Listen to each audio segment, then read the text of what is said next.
Hey everyone, it's Nerdy Sully, and maybe a name change down the line, and welcome to my review of the much unneeded Star Wars Clone Wars Season 7.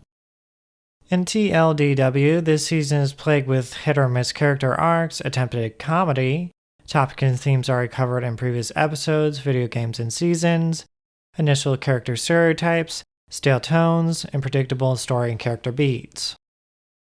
This doesn't mean that the entire season was bad though, because there were some standout moments.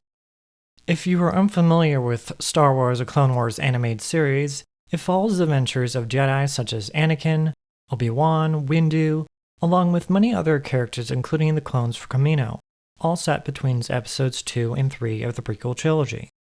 Though as someone who has viewed this season, it has crossed, paralleled, and went over episode 3.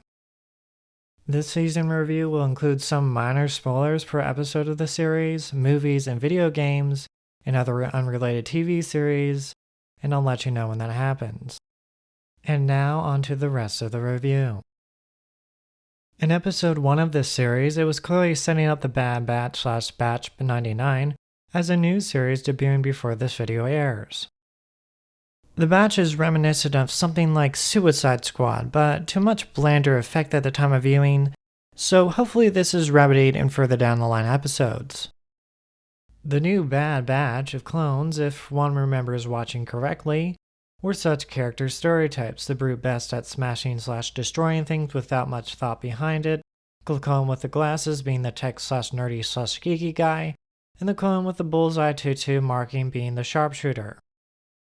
At the time, all 4 of these characters didn't make a lasting effect on me and only served to further the story, other than their stereotypes.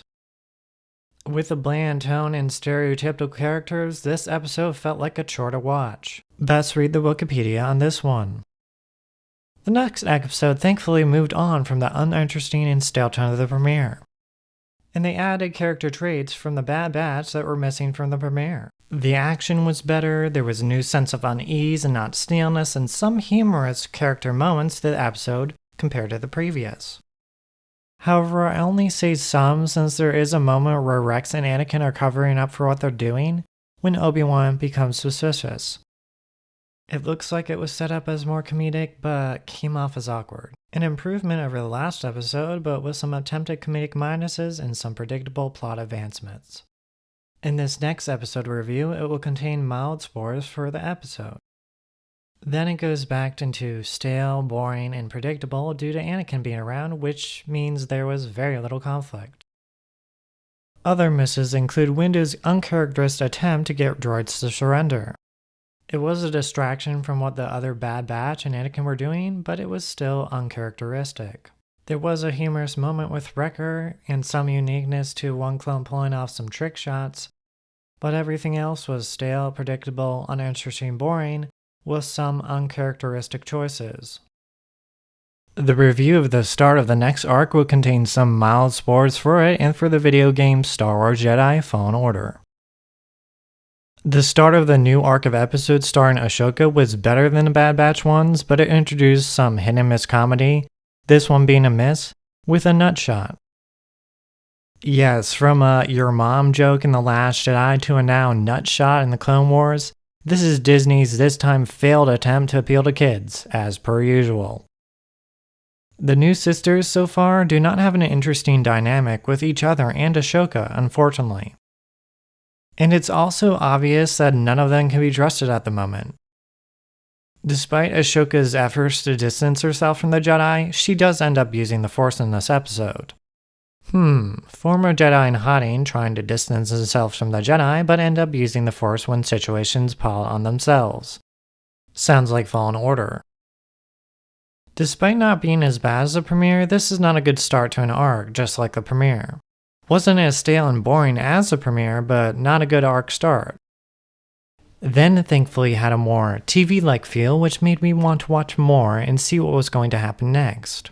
The sisters were now in deep trouble with the Pikes and criminals in this one. This was a much better intro into the arc than the previous episode, with foreshadowing on why and how the sisters made their decisions. However, the history with this season presents itself again. The second episode in the arc was better than first. It did move along better, had conflict and more insight on why and how the sister thought and made their decisions, but is plagued by the last episode, the start of the arc. The next episode in the review of the Martez sisters and Ashoka arc will contain mild spoilers for it. The next episode was unfortunately a miss for me. While it did reveal the sisters' distrust in the Jedi to later create some conflict, believe me, that conflict never shows up. There wasn't a lot of standout moments besides the Mandalorians rescuing Ashoka, so this episode was a bit of a miss for me.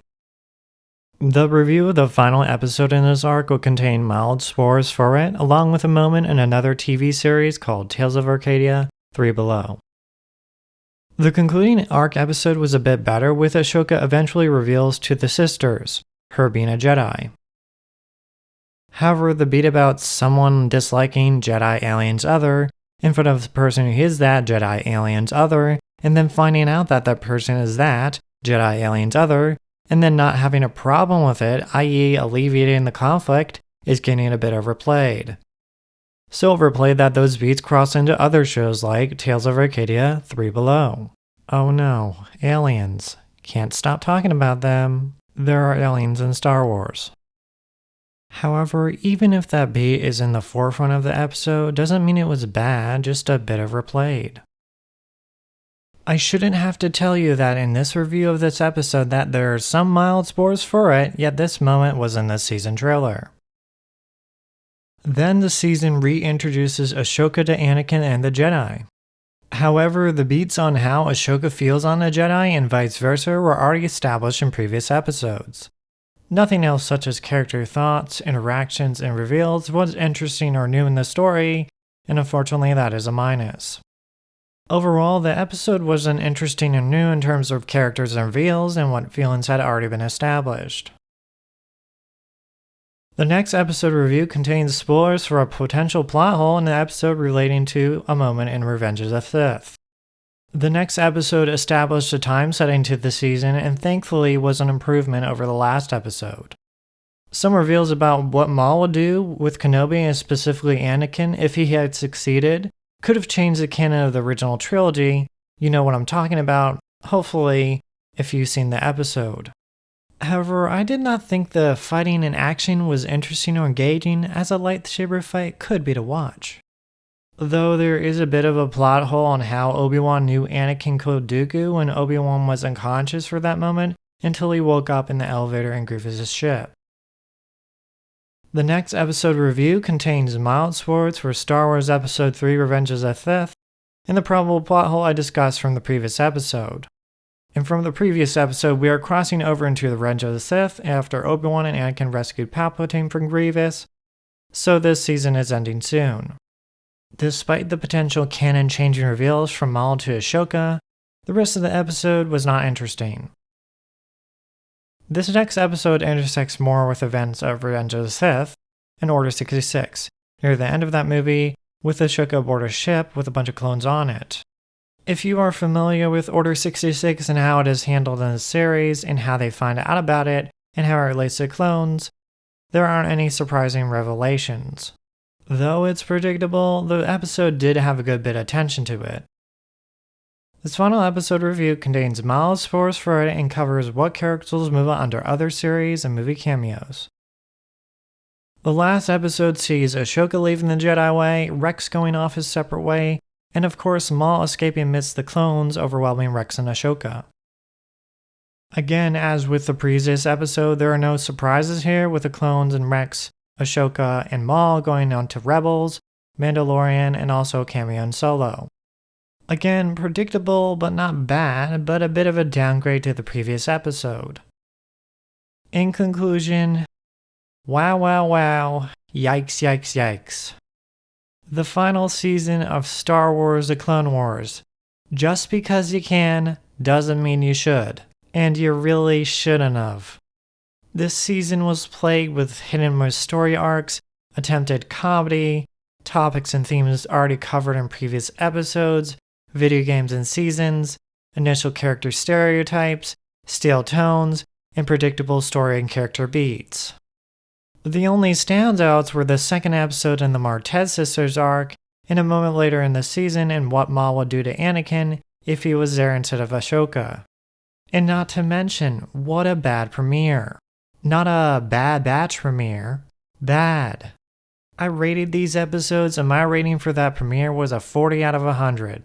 To put that into perspective, I rated The Rise of Skywalker higher than that, and that's the worst of the new Skywalker trilogy. And due to the hit or miss with the Bad Batch and Ahsoka arcs that took up most of the season along with the other factors listed above, I can't recommend this.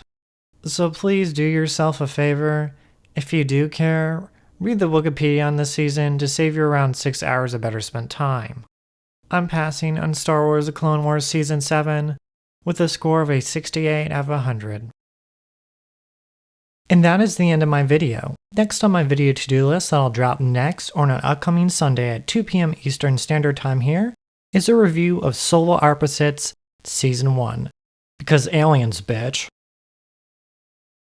Thank you for watching this video. Make sure to check out my recommended video or playlist in my most recent video here.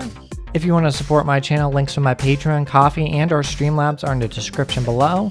And if it comes down to it, you can always subscribe.